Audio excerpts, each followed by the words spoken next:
Hello प्यारे बच्चों, आज हम पढ़ने जा रहे हैं क्लास 2 मैथ्स का chapter the longest step. Longest का मतलब होता है बच्चों सबसे लंबा, और स्टेप का मतलब होता है हमारे कदम।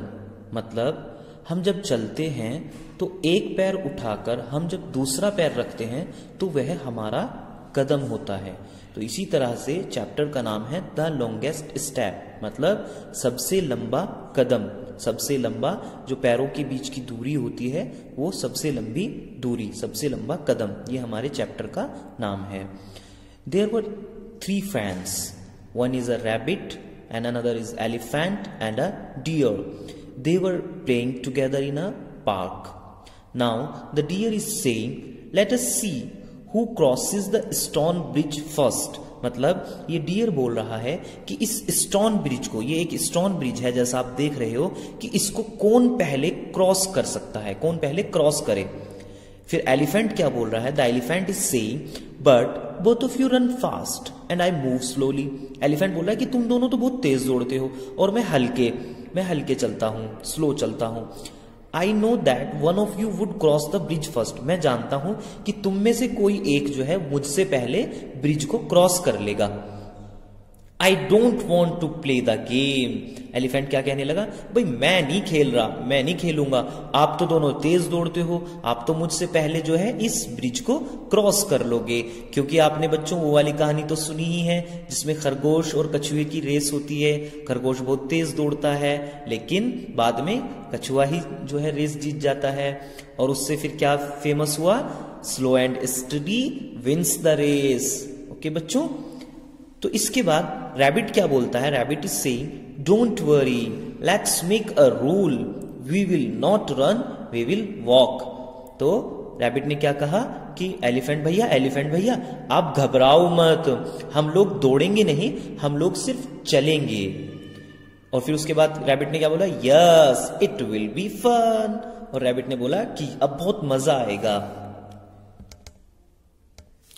Now they started the game. अब उन्होंने गेम को स्टार्ट कर दिया। Surprisingly at the end the elephant won. अरे ये क्या हुआ, पहले तो एलिफेंट बोल रहा था कि खरगोश और हिरन आप मुझसे तेज दौड़ते हो, फिर एलिफेंट कैसे जीत गया। Can you tell why the elephant won. क्या आप लोग बता सकते हैं कि एलिफेंट क्यों जीता। क्योंकि एलिफेंट जो है वो साइज में बहुत बड़ा होता है, इसलिए उसके जो स्टेप्स हैं वो काफी लंबे होते हैं। और उन्होंने चलने की बात की थी, उन्होंने दौड़ने की बात नहीं की थी। तो चलने में सबसे लंबे स्टेप किसके होंगे बच्चों, एलिफेंट के, because the elephant has the longest step. Who takes the biggest step? तो अभी तो बताया है, obviously the elephant takes the biggest step. Act out this story. Now this is an activity. ये एक एक्टिविटी है बच्चों। She is a girl and he is a boy. I sit here. I will find out how far my friend is sitting. The boy is saying कि ये यहाँ पर बैठा है और ये जानना चाहता है कि इसकी जो फ्रेंड है वो इससे कितनी दूरी पर है। अब बच्चों आपको क्या करना है, make a group of 3-4 friends, find out by drawing lines whose step is the longest. और बच्चों अब आपको एक एक्टिविटी करनी है कि आपको अपने 3-4 फ्रेंड्स का ग्रुप बनाना है, और फिर है ना लाइंस को ड्रॉ करके, जैसे आप मतलब सॉइल पर, मिट्टी पर आप करोगे तो आपको लाइंस को ड्रॉ करके देखना है कि किसके स्टेप आप में से सबसे लंबे हैं। Now find the distance between the door and any window of your class. जैसा कि बच्चों आपको पता है कि अब क्लासेस तो चल नहीं रही हैं, तो ये एक्टिविटी आप घर पे भी करके देख सकते हो। The blackboard and where you are sitting. तो ये वाली एक्टिविटी भी आप घर पे करके देख सकते हो। मींस आप देख सकते हो कि जहां पे आपका टीवी लगा हुआ है जिस वॉल पर, उस टीवी से और जहां पर आप बैठे हो वहां की डिस्टेंस कितनी है, आप इसको स्टेप से काउंट कर सकते हो। नाउ अब एक बच्चा जो है अपनी कुछ चीजों को, अपनी ये कुछ थिंग्स हैं इनको वो मेजर करना चाहता है, तो हम लोग उसकी हेल्प करेंगे। ओके बच्चों, रजत wants to find out the length of a few things using his hand span. These are shown in the picture. मतलब ये रजत जो है ना अपनी कुछ थिंग्स को, इनकी लेंथ को फाइंड करना चाहता है। किसके थ्रू? अपने हैंड स्पैन के थ्रू। हैंड स्पैन बोलते हैं बच्चों जो हमारी लिटिल फिंगर से थंब की डिस्टेंस होती है ना, मतलब ये वाली, यहां से लेकर और यहां तक की जो हमारी डिस्टेंस होती है, इसको हम बोलते हैं हैंड स्पैन। और हिंदी में हम इसको बोलते हैं बिल्हांद। हिंदी में क्या बोलते हैं बच्चों? बिल्हांद। कुछ लोग बालिश्त भी बोलते हैं, यहां से यहां तक की डिस्टेंस। और इंग्लिश में इसको क्या कहते हैं? Hand span. ओके बच्चों, so can he use a hand span to find the length of all these? क्या वो सभी चीजों की जो लेंथ है उनको हैंड स्पैन से मेजर कर सकता है, फाइंड कर सकता है? नहीं, क्योंकि जो इरेजर है और जो शार्पनर है, जो मैचस्टिक बॉक्स है, वो उन सब की जो लेंथ है ना बच्चों, वो हैंड स्पैन से छोटी है, इसलिए वो हैंड स्पैन से उनकी लेंथ को फाइंड नहीं कर सकता। Which things around you are less than your hand span? Name them. बच्चों अब आपको उन चीजों के नाम बताने हैं जिनकी लेंथ आपके हैंड स्पैन से छोटी है। ओके बच्चों, तो किन किन चीजों की लेंथ छोटी है? जैसे इरेजर, इरेजर तो हमारी हैंड स्पैन से छोटा होगा। शार्पनर, चाक, मैचस्टिक बॉक्स एटसेट्रा। ओके बच्चों, What would you use to find the length of those things? आप इन चीजों की लेंथ को फाइंड करने के लिए किस चीज का यूज करोगे? मींस इरेजर की लेंथ अगर आपको फाइंड करनी है तो we will use measuring scale and measuring tape. Okay, मतलब जो मेजरिंग टेप होता है और मेजरिंग स्केल होता है, उससे हम इन चीजों की लेंथ को फाइंड कर सकते हैं। Now we will do an activity, make a mud house. एक मड हाउस आपको बनाना है। See whose mud house is higher. और अब आपको देखना है कि किसका मड हाउस हायर है। जैसे पिक्चर में भी देखो, there is a girl and there is a boy, they are making a mud house, मतलब एक मड हाउस बना रहे हैं। अब पिक्चर में किसका मड हाउस हायर है बच्चों? पिक्चर में गर्ल का मड हाउस हायर है। ये देखो आप, गर्ल का जो मड हाउस है वो ऊंचा है कंपैरेटिवली बॉय के मड हाउस के। बॉय का जो मड हाउस है वो छोटा है और गर्ल का जो है ऊंचा है। You can use your fingers to find how high your mud house is. आप अपने इस मड हाउस की हाइट को नापने के लिए आप अपने फिंगर्स का भी यूज कर सकते हो। अब आप पिक्चर में देखो, who made the highest mud house? Picture में किसने बनाया है? Girl. Girl made the highest mud house. Whose mud house is the smallest? और बॉय का मड हाउस क्या है? स्मॉलेस्ट। इसी तरह से आप लोग भी कुछ ग्रुप में फ्रेंड्स मिलकर अपने मड हाउस को बनाओ और फिर देखो कि who made the highest mud house, मतलब हाईएस्ट मड हाउस किसने बनाया, और whose made mud house is the smallest, और किसका जो मड हाउस है वो स्मॉलेस्ट है। तो आप कैसे इनकी हाइट को मेजर कर सकते हो? आप अपनी फिंगर्स का यूज करके, मतलब ऐसे, इस तरह से, आप इस तरह से यूज करके फिर ऐसे ऐसे रख के फिर आप काउंट करो कि कितने फिंगर्स ऊंचा आपका मड हाउस है। इस तरह से आपको उसकी हाइट को फाइंड करना है। ओके बच्चों, now make a gas. Make a gas. See these two coconut trees. In coconut trees को देखें। If the bigger tree is 6 meters high, अगर बड़ा पेड़ जो है वो 6 मीटर का है, about how high is the smaller tree, और जो स्मॉलर ट्री है वो कितना बड़ा होगा। जैसा कि पिक्चर में आप देख रहे हो बच्चों कि स्मॉलर ट्री जो है ना वो बड़े पेड़ का बिल्कुल आधा है, इसलिए जब बड़ा पेड़ 6 meters का है तो छोटा पेड़ कितने मीटर का होगा? ऑब्वियसली 3 meters का।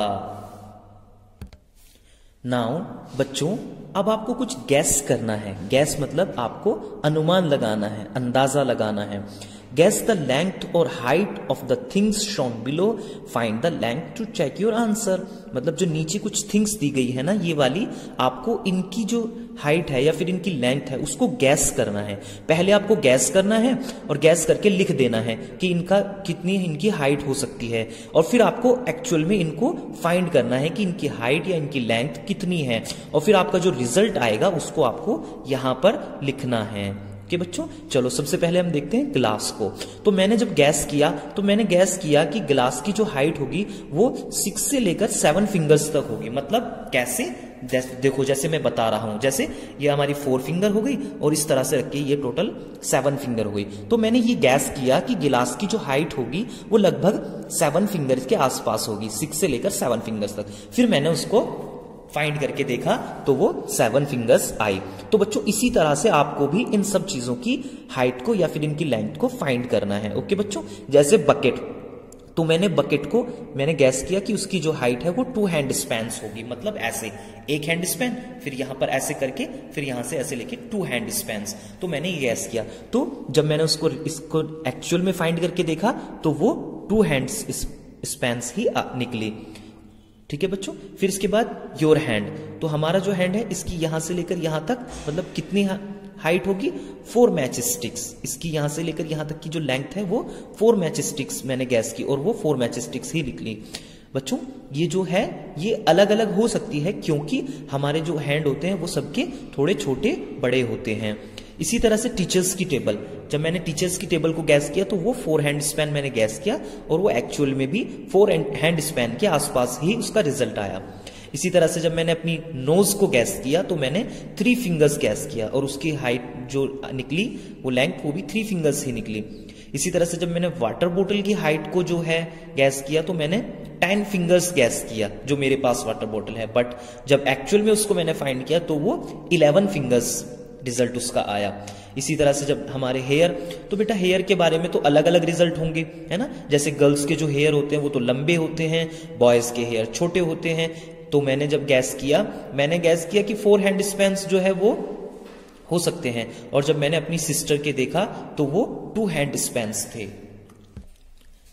नाउ बच्चों हम अब एक इंटरेस्टिंग स्टोरी देखेंगे, कैट्स फूड, रैट और मिल्क। मतलब जो कैट का फूड है वो क्या होगा, रैट होगा या फिर मिल्क होगा। तो आपको पता है कि कैट को रैट भी बहुत पसंद होते हैं और मिल्क भी बहुत पसंद होता है, लेकिन वहां पर 2 ऑप्शन हैं। तो कैट को क्या मिलने वाला है, रैट मिलेगा या फिर मिल्क मिलेगा। आइए चलो देखते हैं। Use your fingers to find out the distance between the rat and the milk. आपको इस रैट से लेकर और इस मिल्क के बीच की ये वाली जो डिस्टेंस है ये फाइंड करनी है। किससे, अपनी फिंगर्स से। जैसे देखो मैं अपनी फिंगर्स लगा के देखता हूं तो ये ऑलमोस्ट 2 फिंगर्स की डिस्टेंस है। आपको भी अपनी फिंगर्स का यूज करके देखना है कि यहां से लेकर यहां तक कितनी डिस्टेंस है। ओके बच्चों। Next is how far is the cat from the rat. अब आपको कैट से लेकर यहां से कैट जो आपको बताना है कि ये कैट इस रैट से कितनी फिंगर्स की डिस्टेंस पर है। चलिए आइए हम करके देखते हैं। सबसे पहले हमने 4 फिंगर ये रखी और यहां पर 1 फिंगर, तो मेरी फिंगर से ये 5 फिंगर्स की डिस्टेंस पर है कैट से रैट। लेकिन आपकी फिंगर्स तो बच्चों छोटी होंगी तो इसलिए आपकी फिंगर्स ये ज्यादा आएंगी। Now how far is the cat from the milk. अब ये कैट जो है ये मिल्क से कितनी डिस्टेंस पर है, तो ये मिल्क से 4 की डिस्टेंस पर है। और रैट से कितनी आई थी बच्चों, 5 की डिस्टेंस पर, और मिल्क से 4 की डिस्टेंस पर। इसका मतलब क्या हुआ, इसका मतलब ये हुआ कि ये कैट जो रैट है ये कैट से ज्यादा दूरी पर है और मिल्क जो है वो कम दूरी पर है, क्योंकि मिल्क और कैट की जो डिस्टेंस है वो है 4 फिंगर्स और कैट और रैट की जो डिस्टेंस है वो है 5 फिंगर्स। ओके बच्चों। So now the next question is what will the cat reach first, the rat और द मिल्क। तो देखो अब वही क्वेश्चन आ गया कि ये जो कैट है ये पहले किसके पास पहुंचेगी, ये मिल्क के पास पहुंचेगी पहले या फिर पहले रैट के पास पहुंचेगी। तो जैसा कि आपको पता है कि कैट से मिल्क की जो डिस्टेंस है वो ओनली 4 है, 4 फिंगर्स, और कैट से रैट की डिस्टेंस 5 फिंगर्स है, इसलिए cat will reach to milk first. Okay. Can the rat save itself? How? Yes, rat can save itself because when the cat will drink the milk, the rat can run. Okay? Tell a story using this picture. अब आपको इस picture को देखकर, पूरी picture को देखकर एक story अपने आप से बनानी है। How long is the rat's tail in fingers? अब आपको इस रैट की जो टेल है ना, ये जो पूंछ है, ये आपको बतानी है कि कितनी फिंगर्स लंबी है। तो मैं देखता हूं ये लगभग 3 फिंगर्स लंबी है। ओके, मतलब ये 3 फिंगर्स लॉन्ग है। Who has longer whiskers, the rat or the cat? मतलब किसकी जो whiskers हैं, whiskers मतलब उनकी मूछें, वो किसकी लंबी हैं, रैट की या फिर कैट की। ये वाली whiskers, ये जो whiskers हैं ये किसकी लंबी हैं, कैट की हैं या फिर रैट की हैं। तो obviously the cat has longer whiskers than the rat. बच्चों अब हमें कुछ पिक्चर्स ड्रॉ करनी है, जैसा कि मैंने पहले से ड्रॉ कर रखी हैं। देखो, draw a leaf 2 fingers away from the stone, मतलब ये जो स्टोन है ना, इससे 2 फिंगर्स अवे एक लीफ ड्रॉ करनी है। तो मैंने ऑलरेडी इससे 2 फिंगर की दूरी पर एक लीफ को ड्रॉ किया हुआ है। ओके बच्चों, now draw a banana 5 match sticks away from the monkey, मतलब हमें इस मंकी से 5 मैच स्टिक, जो मैच स्टिक होती हैं उससे 5 मैच स्टिक्स अवे मुझे एक बनाना ड्रॉ करना था, जो कि मैंने पहले से ड्रॉ किया हुआ है। यानी यहां से इससे लेकर यहां से और यहां तक की जो डिस्टेंस है वो 5 मैच स्टिक्स है almost. Draw a kite 7 fingers away from the stone, मतलब इस स्टोन से और हमें एक काइट ड्रॉ करनी है 7 फिंगर्स अवे, मतलब यहां से लेकर यहां तक की जो डिस्टेंस होनी चाहिए वो 7 फिंगर्स अवे होनी चाहिए। तो मैंने देखो ये एक काइट ड्रॉ की हुई है। Draw a cloud 3 match sticks away from the kite, और काइट से लेकर एक क्लाउड हमें ड्रॉ करना था जो कि 3 मैच स्टिक्स अवे, यानी इससे 3 मैच स्टिक्स की दूरी पर हो। तो देखो बच्चों, अगर आप यहां देखो तो यहां पर 3 मैच स्टिक्स आराम से आ जाएंगी। Okay, draw a bird 4 fingers away from the banana, ठीक है, और एक बर्ड हमें जो है ड्रॉ करनी है किससे, बनाना से 4 फिंगर्स अवे। यहां पर ये थोड़ा मिस्टेक से यहां पर हो गई है, जो कि 4 फिंगर्स अवे नहीं है, बल्कि ये थोड़ा सा और आगे जाएगी, यहां पर लगभग ड्रॉ होगी।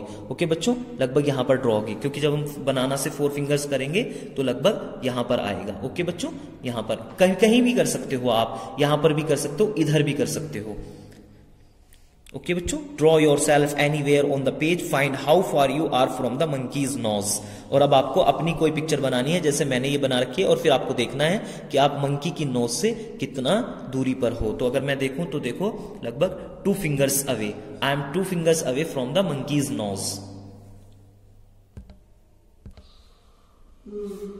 नाउ इज दैट सो, क्या ऐसा भी होता है? Sanju and her friends were trying to find out the length of their different body parts, मतलब संजू और उसके जो दोस्त है ना, वो अपने डिफरेंट बॉडी पार्ट्स की जो लेंथ है उसको फाइंड करने की कोशिश कर रहे हैं। Here is what they found out, और यहां पर जो उनके रिजल्ट है वो दे रखे हैं कि उन्होंने क्या क्या फाउंड किया।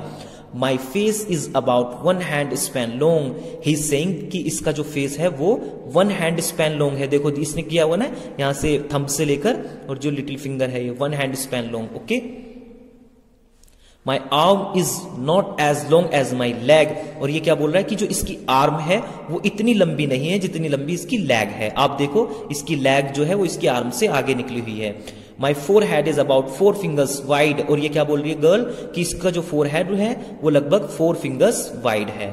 Do you agree with what they said? Yes, we are agree. Check how many of your friends have. अब आपको चेक करना है बच्चों कि आपके कितने फ्रेंड्स जो हैं वो a face 1 hand span long, कि आपके कितने फ्रेंड्स का जो फेस है वो 1 hand span long है। The arm as long as the leg, और कितने लोगों की आर्म इतनी लंबी है जितनी लंबी उनकी लेग है। A forehead 4 fingers wide, और आपके कितने फ्रेंड्स ऐसे हैं जिनका जो forehead है वो 4 fingers wide है। Now you can try and measure other body parts with your fingers and write their length, और अब आपको अपने कुछ और बॉडी पार्ट्स को और अपने जो है बॉडी पार्ट्स को अपने फिंगर्स से मेजर करना है, ठीक है, और फिर आपको यहां पर रिजल्ट लिखना है। Your nose is fingers long, कि आपका जो नोज है वो कितनी फिंगर्स लॉन्ग है। Your year is fingers long, और आपका जो ईयर है वो कितनी फिंगर्स लॉन्ग है। इसी तरह से आपको अपने डिफरेंट बॉडी पार्ट्स को मेजर करके उनको लिखना है। ओके बच्चों, तो हमारा चैप्टर यहीं पर फिनिश होता है। Thank you so much, bye bye all of you.